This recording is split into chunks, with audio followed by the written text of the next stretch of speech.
Hi guys, welcome back to my channel. Bahubali the Epic re-release review. So Bahubali the Epic movie already మనం చూసిందే. Bahubali the beginning, Bahubali 2 the conclusion. So ఈ రెండు సినిమాలను కలిపి part 1 గా అయితే తీయడం జరిగింది. అదే బాహుబలి ది ఎపిక్.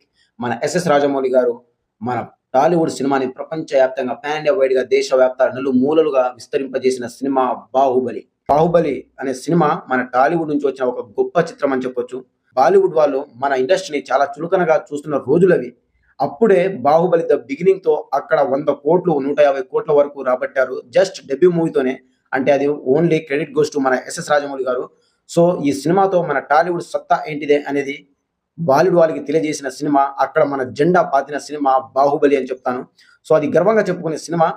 సో అప్పటిదాకా వాళ్ళకున్న గర్వాన్ని అణిచివేసిన సినిమా బాహుబలి. సో ఇక ఆ తర్వాత అక్కడ ఎలాగో మనం ఆ తర్వాత వచ్చిన ప్రతి ఒక్క సినిమాతో వాళ్ళని డామినేట్ చేస్తూ వాళ్ళను అంతకంతకు తగ్గించుకుంటూ మనం అక్కడ ఒక బెంచ్ మార్క్ అయితే పెట్టడం జరిగింది. ఇటు బాహుబలి సిరీస్ కానివ్వండి, అండ్ అలాగే ఆ తర్వాత వచ్చిన పుష్ప కానివ్వండి, అండ్ దెన్ ఆ తర్వాత వచ్చిన కల్కి కానివ్వండి, ఇలా చాలా సినిమాలతో అక్కడ ఒక బెంచ్ మార్క్ అయితే సృష్టించడం జరిగింది. ఇక పుష్ప టు ద రూల్ మూవీతో వాళ్ళకు అక్కడ ఉన్న కాన్లకి సాధ్యం కాని రేంజ్ లో 1000 కోట్ల మార్క్ ని టచ్ చేసి అక్కడ ఉన్న కాన్లకి సాధ్యం కాని రేంజ్ లో ఒక రికార్డ్ అయితే పెట్టడం జరిగింది మన స్టైలిష్ స్టార్ అల్లు అర్జున్ గారు.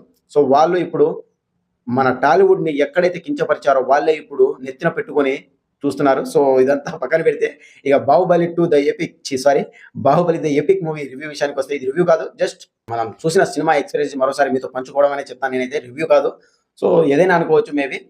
సో ఇక బాహుబలి ద ఎపిక్ విషయానికి వస్తే మూవీ అయితే బాగుంది, నాకైతే నచ్చింది, వర్కౌట్ అయింది. కాకపోతే సినిమాలో అనుకున్నంత స్థాయిలో మనల్ని ఆ 4 గంటల వరకు అక్కడ మనల్ని బిల్డ్ చేసే అంత నాకైతే అనిపించలేదు గైస్. ఎందుకంటే ఆల్రెడీ మనం చూసిన సినిమానే మళ్ళీ మళ్ళీ 4 గంటల వరకు ఒకే దగ్గర కూర్చొని, పైగా మనమంటే చూస్తాం కానీ ఫ్యామిలీ ఆడియన్స్ ఉంటారు, పిల్లలు ఉంటారు, చిన్నపిల్లలతో వచ్చిన వాళ్ళు ఉంటారు, ముసలి వాళ్ళు ఉంటారు. సో వాళ్ళందరూ 4 గంటల సినిమాని అక్కడ కూర్చొని ఆల్రెడీ చూసిన సినిమాని చూస్తారా అంటే కష్టమే. సో ఇది ప్రాబ్లం. అంతకుమించి సినిమాలో ప్రాబ్లం అనేది ఏం లేదు, నిడివి అని చెప్పొచ్చు. సో ఇక ఈ సినిమాలో చాలా వరకు మెయిన్గా మన తమన్నా గారి సీన్స్ అయితే ఆల్మోస్ట్ అన్ని కూడా కత్తిరించడం జరిగింది. అండ్ ఇలాగే దేవసేనతో ఉన్న కొన్ని రొమాంటిక్ సీన్స్ అయితే పెట్టడం జరిగింది.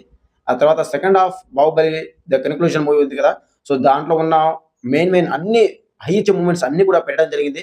First part the beginning part లోనే ఉన్న సీన్స్ అయితే చాలా వరకు చాలా ఎక్కువగా అయితే కట్ చేయడం జరిగింది. సెకండ్ పార్ట్ అయితే ఆల్మోస్ట్ పెట్టడం జరిగింది, అక్కడక్కడ కట్ చేయడం జరిగింది. సో అంతకు మించి సినిమాలో ఏది కూడా కట్ చేయలేదు. పార్ట్ 1 లో ఉన్న సీన్స్ ఎక్కువగా అయితే కట్ చేయడం జరిగింది. సో ఇది సినిమా ఆల్రెడీ మనం చూసిన సినిమానే, ప్రెడిక్టబుల్ స్టోరీనే. సో అది ఇక్కడ ప్రాబ్లం. దాదాపుగా 4 గంటల వరకు ఒక సినిమాని మనం చూసిన సినిమానే 4 గంటల వరకు మళ్ళీ అదే హై ఇచ్చే మూమెంట్తో చూస్తామా అంటే కష్టమే.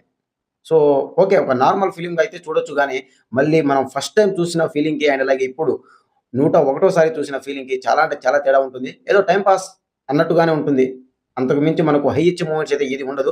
అయితే ఈ సినిమాలో ఏమైనా ఇంకా కొత్త సీన్లు యాడ్ చేశారా అన్న ఒక డౌట్ అయితే వెళ్ళడం జరిగింది. అయితే నాకైతే ఒక చోట మన శివుడు తమన్నకి మాటిస్తారు కదా, దేవసేనని తీసుకొస్తాను అని చెప్పి, అక్కడ మహేష్మతి రాజ్యంలో ఎంటర్ అవుతారు కదా, సో అక్కడైతే ఒక సీన్ అయితే యాడ్ చేసినట్టు నాకైతే అనిపించింది. అది కూడా ఓకే, బాగానే ఉంది. అంతకు మించి సినిమాలో ఏది కూడా నాకు యాడ్ చేసిన ఫీలింగ్ అయితే నాకు రాలేదు, ఏది కూడా యాడ్ చేసిన సీన్ అయితే నాకైతే అనిపించలేదు. సో మేబీ నేను ఒకవేళ మర్చిపోయి ఉంటే ఏదైనా సీన్ యాడ్ చేశారు అని మీకు అనిపిస్తే, మీరు చూసుంటే మీకు ఏదైనా కనిపిస్తే నాకు కామెంట్ చేయండి.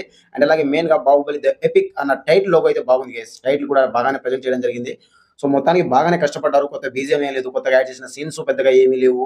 అయినప్పటికీ కూడా 2 పార్ట్లను కలిపి ఒక పార్ట్గా బాహుబలి ది ఎపిక్ గా చూపించడం నాకైతే ఓకే, బాగుంది. కానీ 4 గంటల వరకు కూర్చొని చూడాలంటే ఓపిక నశిస్తుంది కదా ఎవరికైనా సరే. సో ఇది గైస్ బాహుబలి ద ఎపిక్. మీరు చూస్తుంటే మీకు ఎలా అనిపించిందో కూడా కామెంట్ చేయండి. అండ్ అలాగే మీరు కూడా ఈ సినిమాని మరోసారి థియేటర్కి వెళ్ళి వాచ్ చేస్తారా చేయాలనేది కూడా కామెంట్ చేయండి. ఒకవేళ వాచ్ చేస్తే మీకు ఎలా అనిపించిందో కూడా కామెంట్ చేయండి.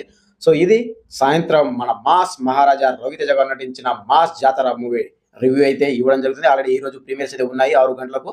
సో చూద్దాం, నైట్ 10:30 కల్లా రివ్యూ అయితే అప్లోడ్ చేయడం జరుగుతుంది. సో మన ఛానల్ని సబ్స్క్రైబ్ చేసుకోండి. Thank you.